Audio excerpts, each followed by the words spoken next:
आरुषि तलवार केस के बारे में तो आपने सुना ही होगा, जो भारत के सबसे रहस्यमय अनसॉल्व्ड केस में गिना जाता है। लेकिन क्या आप जानते हैं, इससे भी ज्यादा हैरान कर देने वाला ऐसा ही एक केस 30 साल पहले अमेरिका में हुआ था। इस केस में एक 6 साल की मासूम बच्ची की बॉडी अपने ही घर में मिली और आज तक किसी को सजा नहीं मिली। आज हम बात कर रहे हैं जॉन बेनेट रैमजी केस की, एक ऐसी पहेली जिसने पूरे अमेरिका को हिलाकर रख दिया था। लेकिन आखिर ये जॉन बेनेट रैमजी थी कौन? क्या वो एक 6 साल की आम बच्ची थी या उसकी जिंदगी में कुछ अलग था? जॉन बेनेट रैमजी का जन्म 6 अगस्त 1990 में अमेरिका के कोलोराडो स्टेट के बोल्डर शहर में हुआ था। वो कोई आम 6 साल की बच्ची नहीं थी। छोटी सी उम्र में वो चाइल्ड ब्यूटी पेजेंट्स की दुनिया में अपनी पहचान बना चुकी थी। जॉन बेनेट अलग अलग कंपटीशन और चाइल्ड ब्यूटी पेजेंट्स में हिस्सा लेती थी और काफी टाइटल्स भी जीत चुकी थी, जिससे वो अपने शहर में काफी मशहूर हो गई थी। उसके पिता जॉन रैमजी एक सफल बिजनेसमैन थे और एक्सेस ग्राफिक नाम की आईटी कंपनी में सीईओ थे। वहीं उसकी मां पेट्सी रैमजी मिस वेस्ट वर्जीनिया रह चुकी थी। जॉन बेनेट रैमजी का एक बड़ा भाई भी था जिसका नाम ब्रुक रैमजी था और वो उस समय 9 साल का था। रैमजी परिवार आर्थिक रूप से काफी समृद्ध था। बोल्डर में उनका एक बहुत बड़ा घर भी था। बाहर से देखने में सब कुछ नॉर्मल और खुशहाल परिवार लग रहा था, जहाँ किसी चीज की कोई कमी नहीं थी। लेकिन दिसंबर 1996 में कुछ ऐसा होने वाला था जो इस परिवार की पूरी जिंदगी बदल देने वाला था। 25 दिसंबर 1996 को क्रिसमस डे था, तो उन्होंने घर पे ही पूरा दिन सेलिब्रेट किया। लेकिन शाम को वो बाहर गए पार्टी करने। करीब 9:30 बजे वापस घर लौटे और आते ही जल्दी सोने चले गए, क्योंकि अगले दिन उन्हें एक ट्रिप पर जाना था। अगली सुबह पेट्सी रैमजी सबसे पहले उठी और वो ट्रिप की तैयारियां करने लगी। तभी उसकी नज़र सीढ़ियों पर पड़े एक कागज पर गई। पहले तो उसे लगा शायद कोई नॉर्मल नोट पड़ा होगा, लेकिन जैसे जैसे उसने पढ़ना शुरू किया तो उसके होश उड़ गए। नोट में $1,18,000 की फिरौती मांगी गई थी। पहली नज़र में ये एक आम किडनैपिंग लग रही थी, लेकिन इन्वेस्टिगेटर्स को एक बात अजीब लगती है। $1,18,000 क्यों?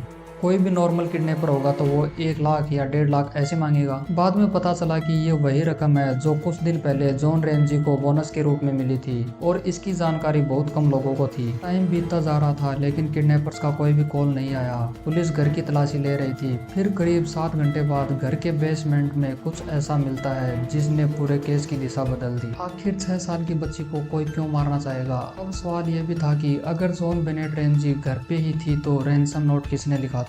क्या कोई घर के अंदर घुस आया था, या इस कहानी का सच जॉन बेनेट रैमजी के परिवार के पास ही छुपा हुआ था? रैंसम नोट में एक और खास बात लिखी थी कि किडनैपर्स 8 से 10 बजे के बीच कॉल करने वाले हैं। पुलिस कॉल का वेट कर रही थी, लेकिन कोई कॉल नहीं आता है। इसके बाद पुलिस को ऑर्डर मिलता है कि वो घर की तलाशी लें, शायद कोई क्लू मिल जाए। पुलिस और फैमिली वाले घर की तलाशी लेना शुरू करते हैं। यहाँ पर पुलिस वालों की सबसे बड़ी गलती होती है, उन्होंने क्राइम सीन को प्रॉपर सिक्योर नहीं किया। फैमिली वाले घर में बिल्कुल आजादी से घूम रहे थे, जिससे जरूरी एविडेंस कंटामिनेट होते गए, और यही रीजन है कि ये केस आज भी अनसॉल्व है। जैसे जैसे घर की तलाशी ली तो जॉन रैमजी की नजर बेसमेंट के फर्श पर पड़े सफेद कपड़े पर गई। पास जाकर देखा तो उस कपड़े में जॉन बेनेट रैमजी की बॉडी को ढका गया था। हाथों को कोड से बांधा गया और मुंह पर डक टेप लगाई गई थी। जॉन ने मुंह की डक टेप हटाई और हाथों की कोड खोली और बॉडी को फर्स्ट फ्लोर पर ले गए, जिससे अगेन एक बहुत बड़ी गलती हुई। फोरेंसिक के लिए बहुत दिक्कत हो गई, क्योंकि क्राइम सीन डिस्टर्ब हो गया था। फोरेंसिक ने राइगर मोटिस और पेट में पड़े अनडाइजेस्टिव पाइनएप्पल के टुकड़ों को देखकर बताया कि डेथ 10 बजे के बाद और मिडनाइट से पहले हुई थी। जो पाइनएप्पल के टुकड़े उसके पेट में मिले, वही टुकड़े उनके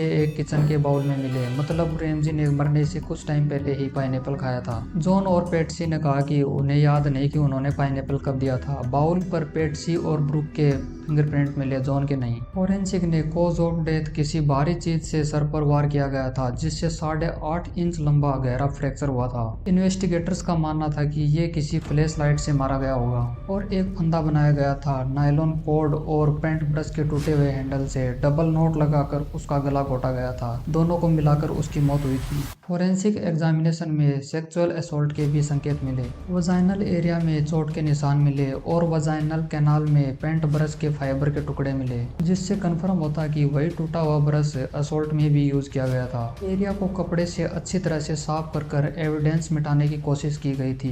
रेमजी के अंडरवेयर पर एक डीएनए मिला जो फैमिली में किसी से मैच नहीं हुआ, ना ही एफबीआई के किसी डाटा में मैच हुआ। पुलिस का मानना था कि ये काम किसी अंदर वाले का ही है। मानने की काफी वजह भी थी, जैसे रैंसम नोट पर लिखी रकम एग्जैक्ट बोनस जितनी थी। ये बात किसी बाहर वालों को कैसे पता होगी? और ये नोट भी उन्हीं के घर से लिए गए पेपर पेन से लिखा गया था। पड़ोसियों ने भी कहा कि उन्होंने किसी को भी अंदर जाते हुए नहीं देखा, ना ही कोई फोर्सफुली एंट्री थी। हालांकि हैंडराइटिंग मैच कराई गई तो जॉन और ब्रूक की हैंडराइटिंग मैच नहीं हुई, लेकिन पेट्सी की हैंडराइटिंग मिलती जुलती थी, लेकिन क्लियर नहीं कहा जा सकता था। फैमिली ने लॉयर हायर कर लिया था। 4 महीने तक उन्होंने पुलिस के साथ कोई भी कोऑपरेट नहीं किया, जिससे शक और बढ़ा।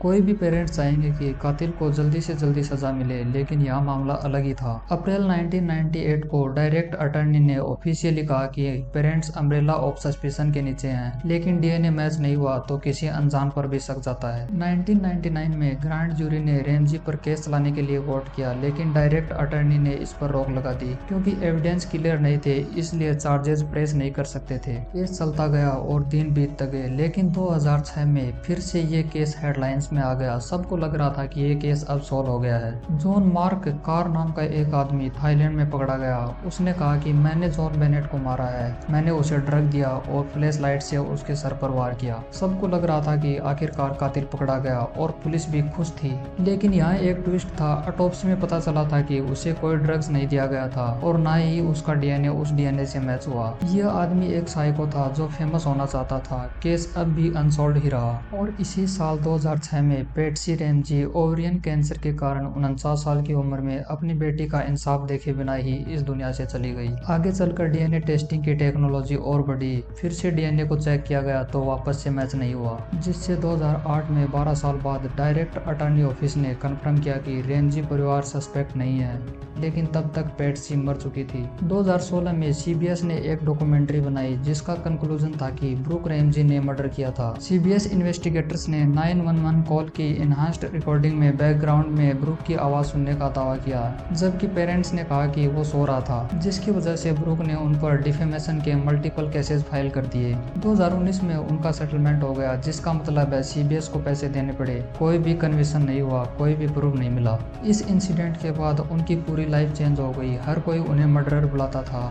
उनका घर से निकलना मुश्किल हो गया। पेट्सी तो अभी मर चुकी है, लेकिन जॉन 30 साल बाद आज भी लड़ रहे हैं। वो अभी 82 साल के हैं। सीएनएन के एक इंटरव्यू में उन्होंने कहा कि जेनेटिक जेनोलॉजी टेस्टिंग होनी चाहिए, जिससे किलर की फैमिली के कनेक्शंस बता सकें। ब्रूक को भी काफी दिक्कत हुई। मैगजीन के फ्रंट पेज पर उसकी फोटो लगी हुई आती थी और लिखा आता था कि ही डिड इट। जॉन नहीं चाहते थे कि इसकी पढ़ाई में कोई दिक्कत आए, तो वो मिशिगन शिफ्ट हो गए। ब्रूक आज सॉफ्टवेयर इंजीनियर है। लगभग 30 साल बीत चुके हैं। हजारों पेज की इन्वेस्टिगेशन, अनेक theories, DNA test, countless suspect, इन सब के बावजूद भी जॉन बेनेट की हत्या के लिए किसी को दोषी नहीं ठहराया गया। सवाल आज भी वही है, क्या कातिल उस घर के अंदर ही था, या फिर पुलिस ने पहले दिन ऐसे सबूत को खो दिया जो इस रहस्य को सुलझा सकता था? आपको क्या लगता है? कमेंट करके जरूर बताएं।